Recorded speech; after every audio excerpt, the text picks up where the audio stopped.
Баршаңызға сәлем. Сіздермен қайнатылмайтын огонек жасайтын боламыз. Қажетті заттарымызды дайындап аламыз. Ең алдымен қызанағымызды ет тартқыштан өткізуге ыңғайлы етіп, бөліктерге бөліп турап аламыз. Қажетті заттарды описание бөлімінде қалдыратын боламын. Менің арнама тіркелмеген болсаңыз, подписаться батырмасын басып, лайк басып, комментарий қалдыруды ұмытпаңыз. Сонымен қатар тәтті бұрышымыз және помидор мен тәтті бұрышымыздың көлеміне қарай ащы бұрышта қосатын боламыз. Бірінші қызанағымыз бен тәтті бұрышымызды ет тартқыштан жақсылап өткізіп аламыз. Тез араласуға ыңғайлы қылып, екеуінен кезекпен кезек салып тартамыз. Яғни ет тартқыштан өткізіп аламыз.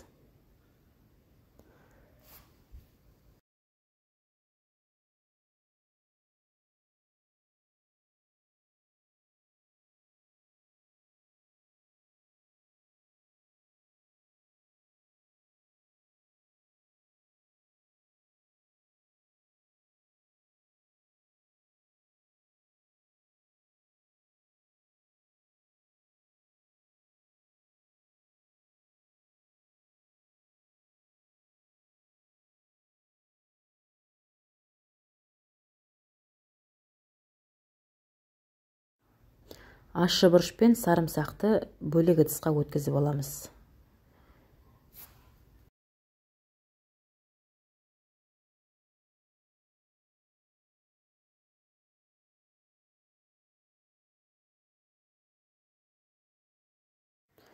Таза крышкасы бар ыдысымызға помидор мен тәтті бұрышымызды осылай видеода көріп тұрғандарыңыздай құйып аламыз. Татымына қарай тұзын саламыз.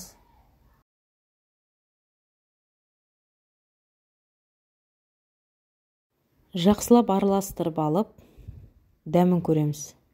Содан кейін барып, ащы қоспамызды қосатын боламыз.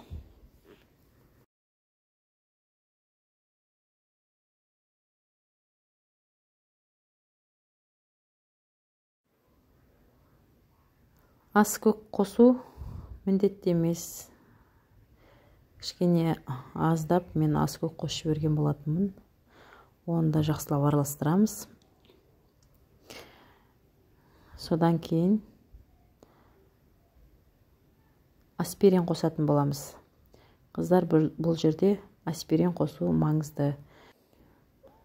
Аспиринді қабығынан шығармай осылай ұнтақтап аламыз.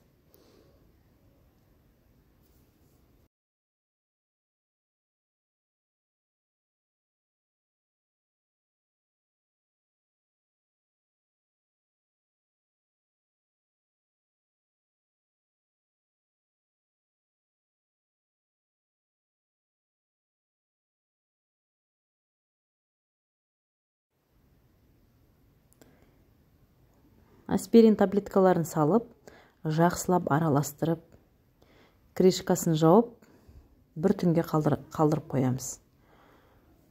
Салғындау жерге бір түнге қалдыратын боламыз.